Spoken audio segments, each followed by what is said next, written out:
नमस्कार, जय श्री राम, हर हर महादेव।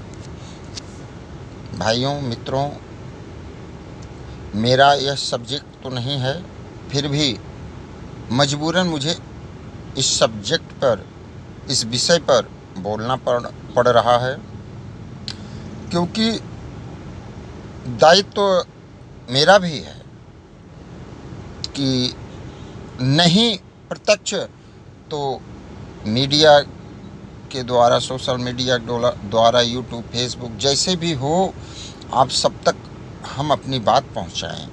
अगर अच्छा लगे तो ठीक है, नहीं भी अच्छा लगे तो भी ठीक है, लेकिन पहुंचाना मेरा कर्तव्य है। आने वाले साल 2022 में उत्तर प्रदेश विधानसभा का चुनाव है, जिसमें बहुत सी ऐसी पार्टियां हैं जो नई पार्टी भी उत्तर प्रदेश में इलेक्शन लड़ने के लिए गए हैं।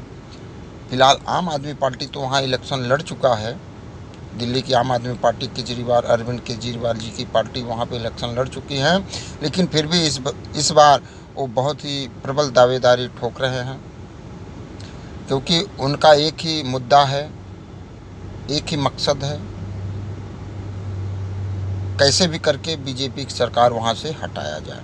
अब उन्होंने उत्तर प्रदेश की जनता से एक ही बात कहना है कि अगर हमारी सरकार आएगी तो हम आपको 200, 400, 500 यूनिट बिजली फ्री देंगे।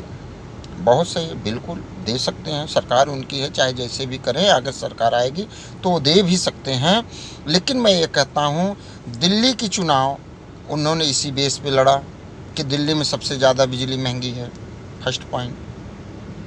पंजाब में गए, बोले कि पूरे देश, पूरे भारत में अगर कहीं बिजली महंगी है तो पंजाब में है। दूसरा, उत्तराखंड में गए इलेक्शन, वहाँ पे भी वो बोल रहे हैं कि अगर मेरी सरकार आएगी 200-400 यूनिट हम फ्री देंगे। और आज के समय पे जहाँ से बिजली की आपूर्ति करी जाती है, बिजली बनाई जाती है, वहाँ पे पूरे भारत में ये ऐसा प्रदेश है जहाँ पे बिजली सबसे महंगी है। तीसरा पॉइंट, अब उत्तर प्रदेश की बारी आई तो वहाँ पर भी यही भाषण किया जा रहा है कि पूरे भारत में अगर कोई प्रदेश है तो उत्तर प्रदेश है, जहाँ पे बिजली सबसे ज़्यादा, सबसे महंगी बिजली बेची जा रही है सरकार के द्वारा। ये तो आम आदमी पार्टी की बात हो गई। आइए मैं आप सबको बताता हूँ, बहुजन समाज पार्टी और सपा, जो कि इनके चूहे और बिल्ली की कहानी दोनों के बीच में चलती थी, आज ये दोनों एक होके इलेक्शन लड़ रहे हैं। और कार्य तो करना कुछ नहीं, किसी को कार्य करना कुछ नहीं, क्योंकि सपा अखिलेश यादव जी, यही बात हम पिछले जब ये मुख्यमंत्री थे तो इन्होंने बोला था, ब्राह्मणों की कहीं से या किसी भी प्रकार से मदद ना करी जाए। जय श्री राम का जो भी नारा इनकी रैली में लगा देता था तो उसको दंडित किया जाता था। कार्य के नाम पे केवल लूट घसोट होती थी इनकी सरकारों में। जाति प्रथाएं इनकी सरकार में ज़्यादा था। अगर मायावती जी की सरकार आती थी तो इनकी बिरादरी वाले जो चमार दलित आज कह रहे हैं अपने आप को, वो लोग जबरदस्त तरीके से आतंक फैला देते थे। हर एक थाने में, हर एक क्षेत्र में इन्हीं की बिरादरी के हेड बना दिए जाते थे। अखिलेश यादव की सरकार में यादवों का वर्चस्व रहता था, यादव गुंडागर्दी चलती थी। अब आ गए हैं बाबा जी, योगी बाबा जी, जो कि सख्त हैं, एकदम से सख्त हैं, गुंडई के ऊपर एकदम से सख्ती है उनकी। और कार्य भी किया है उन्होंने, ऐसा नहीं कार्य नहीं किया। स्कूलों के लिए, मेडिकल के लिए, हर जगह जो जिस प्रकार से कोरोना काल में उन्होंने कार्य किया, अगर नहीं किया गया होता तो एक संप्रदाय जो हम मजहब के लोग थे, वो उत्तर प्रदेश में हालत को बिगाड़ने वाला कार्य कर रहे थे। लेकिन योगी बाबा जी की ये एकदम कड़ी वाली शासन व्यवस्था के आगे वो भी फेल हो गए, और जिन्होंने गड़बड़ करने की कोशिश की उनको दंडित भी किया गया। और उत्तर प्रदेश में गुंडा राज्य हम तो अभी तो पूरी तरह से ख़त्म नहीं हुई, लेकिन जैसे बड़े बड़े गुंडों के ऊपर इन्होंने एक्शन लिया, किसी का इनकाउंटर हो गया, किसी को जेल में चले गए, बड़े बड़े नेता विधायक अंसारी, अतीक अहमद, ऐसे तमाम प्रकार के जो गुंडा राज्य चलाने वाले गुंडा लोग होते थे उनको इन्होंने सरेंडर करवा दिया, और आखिरकार योगी बाबा जी के आगे इनको सरेंडर करना पड़ा। ये तो इलेक्शन। अब आ गए हैं ओवैसी जी, हैदराबाद से चलते हुए धड़ धड़ जिस तरह से उन्होंने पश्चिम बंगाल से लेके बिहार से लेके हर जगह अपनी एक अव्वल भाषण देते हैं, और उस भाषण में सिर्फ मात्र यह भाषण देते हैं कि मुस्लिमों के साथ अत्याचार किया जा रहा है, मुस्लिम को एक होना चाहिए, मुस्लिमों के साथ दुर्व्यवहार इस देश की सरकार कर रही है, मुस्लिम वोट देते हैं लेकिन मुस्लिमों की सुनवाई कहीं नहीं होती। उन्होंने यहाँ तक बोल दिया कि अंसारी और अतीक अहमद जैसे लोगों को ये जेल की सलाख के अंदर रखे हुए हैं, और जितने भी मुसलमानों को रखे हैं वो मुसलमान सब सही थे, मुसलमानों के साथ भेदभाव के जरिए उत्तर प्रदेश प्रशासन उनको जेल में रखा है, जो कि एक गुंडों, मवालियों और आतंकियों का साथ देने के लिए ओवैसी जी तैयार हैं। तो मैं यही कहूँगा उत्तर प्रदेश की जनता से कि सनातन धर्म संस्कृति को अगर बचाना है तो योगी बाबा जी को दोबारा से लाना पड़ेगा।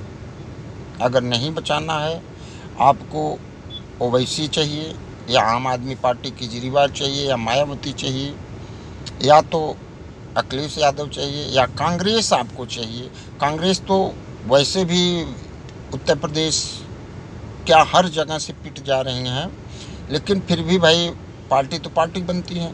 अब कांग्रेस पार्टी में बड़े बड़े लोग आ रहे हैं, ऐसे आ रहे हैं जो इस देश को तोड़ने की बातें कर रहे थे, जैसे कन्हैया कुमार जैसे लोग। आज़ादी चाहिए, नहीं मिलेगा तो बंदूक की नोक पे ले लेंगे। इनकी रैलियों में पाकिस्तान के नारे लगाए जाए, पाकिस्तान जिंदाबाद के नारे लगाए जाते थे, हिंदुस्तान भारत मुर्दाबाद के नारे लगाए जाते थे। और हर जगह ब्राह्मणों को गालियां दी जाती थी, क्षत्रियों को गालियां दी जाती थी। हमारे देश की संस्कृति, सभ्यता और पहनावे ओढ़ावे, तीज त्यौहार के ऊपर अभद्रता टिप्पणियां करी जाती थी। ऐसे लोग कांग्रेस में भी आ गए, और अब ओवैसी जैसे लोग आ गए हैं जो उत्तर प्रदेश के माहौल को बिगाड़ने का काम कर रहे हैं। मैं चाहे वो बौद्ध धर्म से जुड़े हों, चाहे वो सनातन धर्म हिंदू धर्म से जुड़े हों, चाहे वो किसी भी प्रकार से जुड़े हों, मेरा यही विनम्र निवेदन है, आप एक ही पेड़ के फल हैं सभी लोग। अब ये जितनी पार्टियां हैं वो फल को तोड़ने की बात नहीं कर रहे हैं, उनका ये कहना है कि पेड़ को ही काट दो, क्योंकि अगर पेड़ कट जाएंगे तो फलों का कोई मायने नहीं रहेगा, ऑटोमेटिक सूख जाएगा, फिर दोबारा से ये पनपेंगे ही नहीं। तो उसी हिसाब से योगी यानी बीजेपी को उत्तर प्रदेश में भारतीय जनता पार्टी की बात, अगर पार्टी की बात करते हैं तो उसको साइड में रख दो, सिर्फ योगी जी की बात करिए। जिस तरह प्रधानमंत्री मोदी जी की बात चलती है वैसे ही आप उत्तर प्रदेश में योगी जी की बात करिए, न कि पार्टी की बात करिए। अगर आपको योगी जी के काम, योगी जी के कार्य, योगी जी के रहन सहन की बातें चलती हैं तो योगी जी का साथ दीजिए, क्योंकि गौतम बुद्ध जी ने कहा था अहिंसा परमो धर्म। अहिंसा तो परम धर्म है, लेकिन जब सामने वाला हमारे हिंसा करने के लिए तैयार हो जाएगा तो अहिंसा कब तक हम करते रहेंगे। गांधी जी कहते थे कोई एक गाल पे थप्पड़ मारे तो दूसरा गाल बढ़ा दो। आज अगर हमारे एक गाल पे कोई थप्पड़ मारे दूसरा बढ़ाएंगे तो वो दांत तोड़ देगा मेरा। तो इसलिए मैं बता रहा हूँ आप सभी से कि योगी बाबा जी को लाइए, क्योंकि हमारे गौतम बुद्ध जी महाराज सब कुछ किए लेकिन उन्होंने भगवा को नहीं छोड़ा। उनका पहनावा भगवा वस्त्र ही था। इससे यह सत्य होता है कि उन्होंने उनका सनातन से कोई मतलब नहीं था। वो अपने आप को अलग हिसाब से जोड़े। अब उनके साथ जुड़ने वाला आदमी वो अपना धर्म बना ले, पंथ बना ले, कुछ भी बना ले, वो अलग चीज़ है। लेकिन गौतम बुद्ध जी ने हमारे इस धर्म से या हम लोगों से अलग होकर कोई कार्य नहीं किया था। उनका मकसद था कि सात्विक रहो, प्रेम से रहो, जीव हत्या मत करो। जो खाने के काबिल चीज़ें हैं, जो पीने के काबिल चीज़ें हैं, पानी पीना है तो पीने वाला पानी ही पिया जाता है, न कि गंदी नाली का आप पानी पियोगे। पानी तो हर जगह है, तो आप जो स्वच्छ हो, पीने लायक हो, वो पीजिए। अगर योगी जी आपको स्वच्छ दिखते हैं तो उनको वोट दीजिए और गंदे लोगों से दूर रखिए। जो खाने के काबिल है, आप जहर का भी बीज आता है, आप वो तो खाओगे नहीं।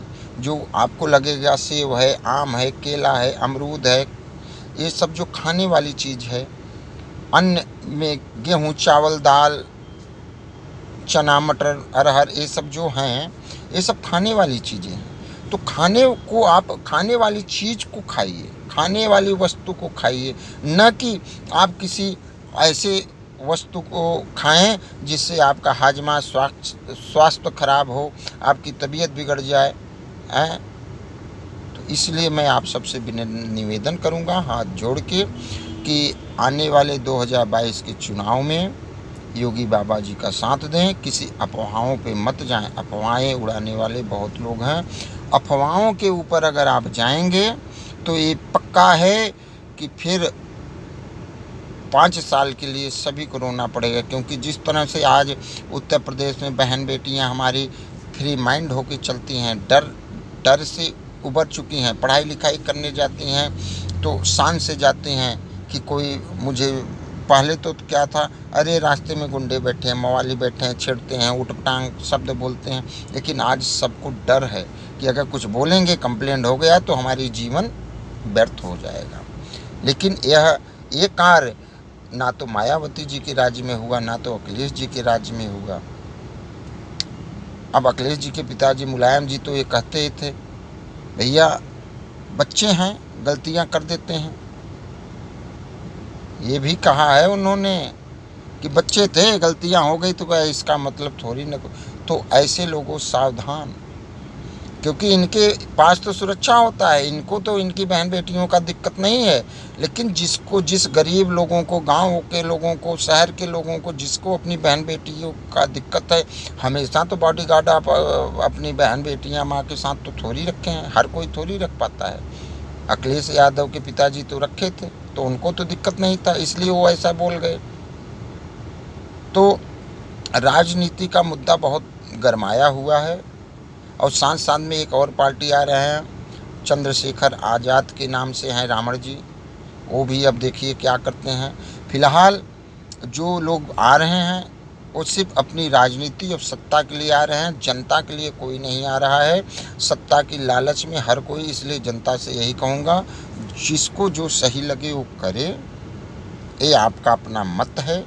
2022 में बाबा जी को फिर से मुख्यमंत्री बनाना है तो आप उनको वोट करें, और नहीं बनाना है तो आपकी इच्छा।